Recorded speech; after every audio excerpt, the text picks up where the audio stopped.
All right, I'm gonna explain to you why removing your comments is suspect. Ted Bollinger, that's the child molesting POS who raped Natalie Bollinger, got her strung out on drugs, and had her selling those drugs on Pearl Street at 13 years old. This dude gets drunk and beats his kids, and I'm the bad guy, right? Of course. When they were fucking with me at my grandma's funeral, he did the same thing that Blaine McCrelius did. Hello, Nima. I pissed off some people today. You'd be so fucking proud of me. Um, Actually, fuck it. I piss people off every day. So Ted Bollinger, um, when they called me at my grandma's, or were harassing me on YouTube at my grandma's funeral, that thing that I sent, actually, I'm going to go to it right now, right here on YouTube. I'm gonna post the link over here so you can see it, because, well, it should have a replay of the live video chat while you guys are rewatching it. If you can only watch it on your phone, you probably don't get that. I know my phone doesn't.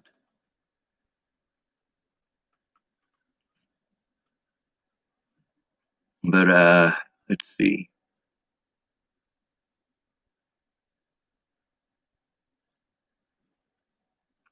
Go to my channel, and then we will go to, what the hell? More subscribers? All right. And then we'll go to videos, and then we have to go to the part where it says sort by, and we go date added oldest. And this is the situation right here. Now, in this video, copy link address. In this video, this is Jordan Anderson. This is the night before my grandma's funeral, while Ted Bollinger was on his daughter Alicia's account fucking with me for 7 goddamn hours. Nima, there's a message retracted there. I don't know what it said. But Ted Bollinger, he'd type shit at me and then he would erase it right after making the comment. Was it right after making the comment? No, it was after I replied. When I replied, he erased his comment. But in this little thing up here, it shows you what people say. It shows you. Even if they retract the comment, it's still there. So although Ted Bollinger was trying to hide what he had been doing for 7 hours, he fucked up, because YouTube still saves it in the notifications. And I'm going to give you an example right now. I just took this picture, by the way. What's it a picture of? Oh God, I have to scroll all the way up. Jesus, that's a lot. All right, John Doe commented, "What power do you have in your community to make change? You have passion, but you have so much rage." But I went to that video. Fucking God, there's got to be a way to. Oh, you can see how cracked it is that way, but how the hell do I? Fucking God damn it! I hate doing that. But on the video, I went to it to try to reply to the guy, not be an asshole. You goddamn right, I have rage. Over 20 dead people just over this situation here. Over 20 dead people because people in law enforcement and the courts didn't want to get in trouble. Because Jen Beebe doesn't want to get in trouble. Because Jeff Ritter doesn't want to get in trouble. Because Kara Heller doesn't want to get in trouble. These people don't fucking care if they destroy your life. You're poor. You don't fucking matter. You need to work harder. Meanwhile, people keep harassing me to get an ID. Sean, why don't you just go get an ID? Holy fuck. You know, I could show you what me and my autism advocate have gone through in the last 5 months to try to get that shit.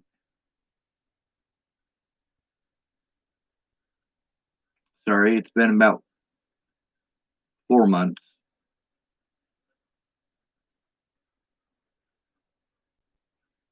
Yeah, it's still not here.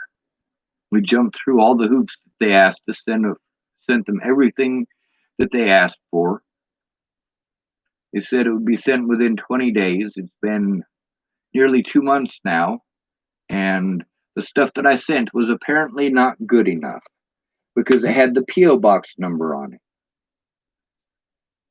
Even the stuff that had my P.O. box number and my physical address on it wasn't good enough.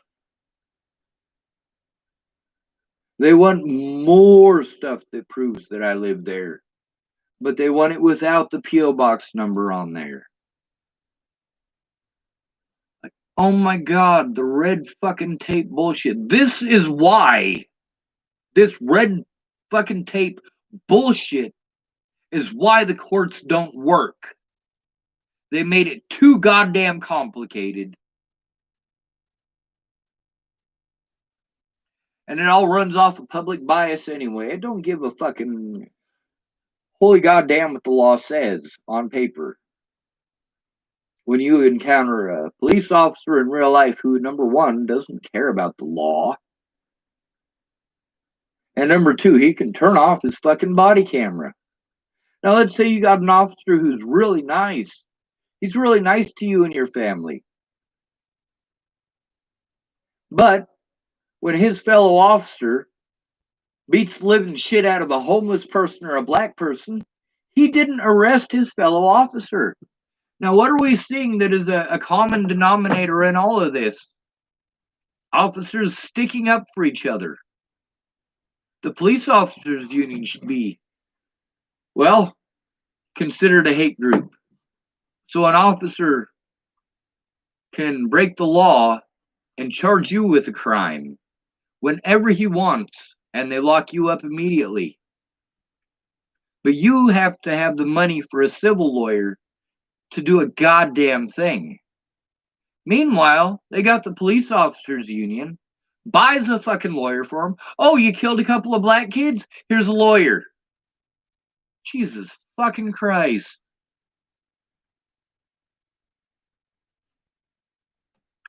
What happened? Well, I've been trying to call all these places. I've been trying to get someone to actually do their job, but what I get is fucking empty words and empty promises, and I fill stuff out, and I type stuff, and I write stuff, and I send stuff in, and I give stuff to people, and at this point in time, it's pretty fucking obvious I need help in person. But I've been denied help in person. What am I supposed to do? Now, it does mention disabilities, and I am disabled, but also, as you can see very plainly and very clearly through all of this, that when you have to go to the officers that you're trying to turn in order to turn in those officers, there's an issue. When you have to go to officers who have already hidden their crimes and done everything in their power, because mind you, Sheriff Scott DaCosta and Jordan Hahn, they're still officers in this town, or the sheriff and the deputy in this town. But two other of those assholes got away free and clear. And that's what those officers were doing by sending me to Scotts Bluff. They were covering up their own wrongdoings and the wrongdoings of their officers.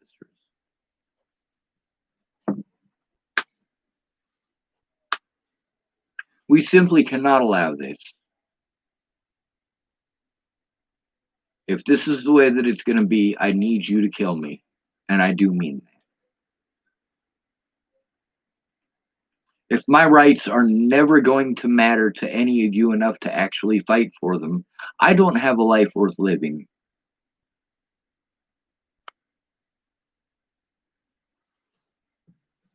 And I never will.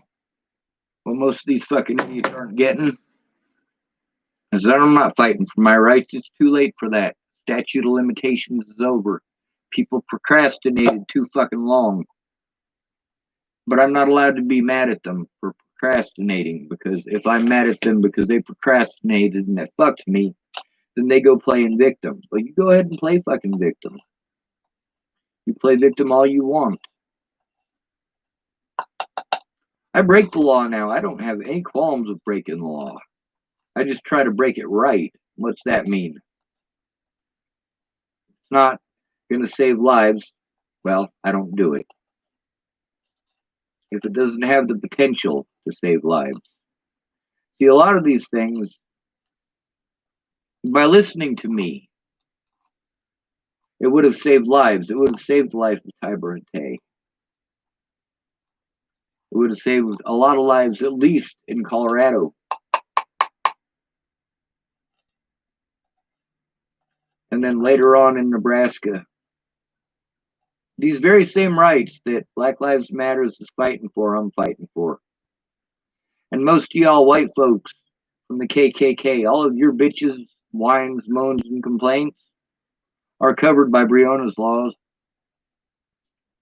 You know, it's so great for the KKK and all of these other racial entities who use special rights as their excuse to hate. They don't feel that they're being represented. Just like black people don't feel like they're represented. Just like homeless people are not represented. Absolutely not. Obviously, there is representation for the KKK. Obviously, there is. We got Black Lives Matters. So obviously, there is for black folks. Obviously, there is advocacy, but there is none. None for the disabled. It's all token. Many of you from the Native American community, you know what it's like to go through the token motions. They're not actually going to investigate the disappearance or the death of your daughter. They're just going to go through the motions. And although they're going to give your daughter an autopsy, before they've even done an autopsy, they're going to rule it an accident. Native Americans in this country, the most popular way for them to be murdered is with exposure. And it is considered a form of murder by the United States. Meanwhile, what is it that homeless people are dying of in Boulder? Exposure to the elements. Yes, it is considered a murder method. Therefore, those in Boulder County who ratified those blanket laws, who enacted and enforced those laws to punish people for trying not to freeze to death, to victimize people for trying not to freeze to death, physically, mentally, and monetarily. They do this very same thing to black folks who are poor and white folks who are poor.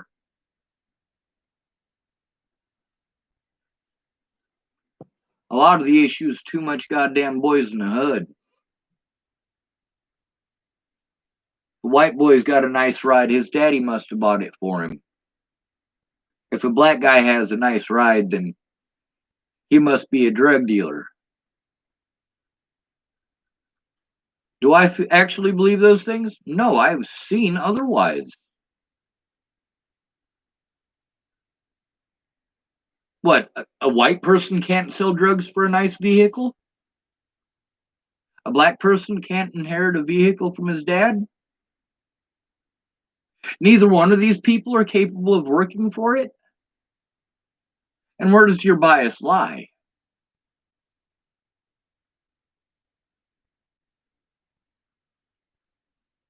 I want to die every single day. All of these people who promised to help me but didn't. All of these people that I knew in real life, who them coming forward as they promised would have made a difference. They didn't. Why is that? Because it didn't harm them any. It didn't affect their lives. They weren't made homeless. They can still see their loved ones. They can still travel.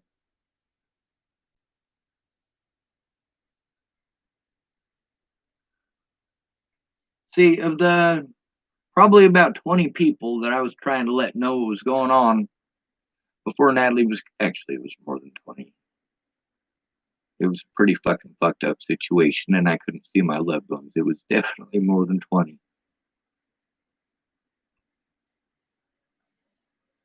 Like, hey, I need help. I need a fucking lawyer. I need to be able to defend myself.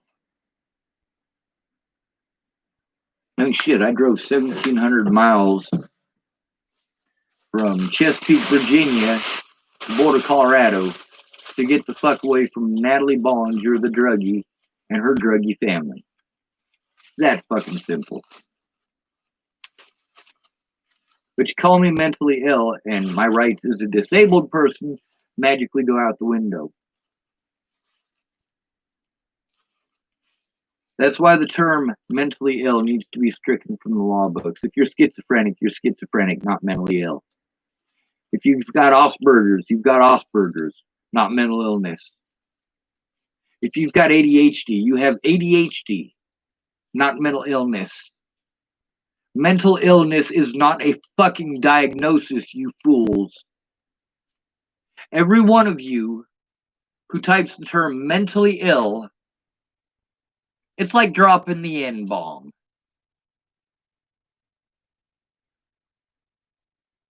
Every time you say he's mentally ill, it's like saying he's a... You not get that. So when I say Black Lives Matters is racist, I absolutely 100% stick with that. This is a poverty issue. There are hundreds of white people whose stories are the same as these black people whose stories that I keep sharing. Obviously, it's happening a lot more than just to black people. You know why Colin Kaepernick is my favorite hero of this century? Because he's proven he's not fighting just for black rights. Just like me, he has been involved with trying to help missing and murdered Indigenous peoples, to help find them, to help find justice for the ones who died. Selena Not Afraid should be alive today. Her brother was shot to death by the police. Did you know that? Yeah. Selena Not Afraid's older brother was shot to death by the police. Her twin sister committed suicide at 11 years old. One of her other sisters, just a year before, was run over at the Billings airport.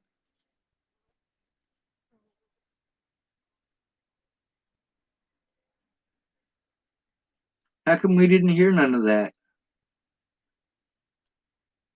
Well, wasn't that nationwide?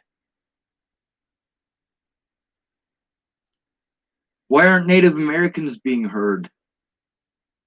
Why is it when cops do these things to minorities, we say, hey, that's fucked up. But when it happens to a white person, we say, oh, that never happened to a white person. You fucking kidding me? There are plenty of fucking broke white people.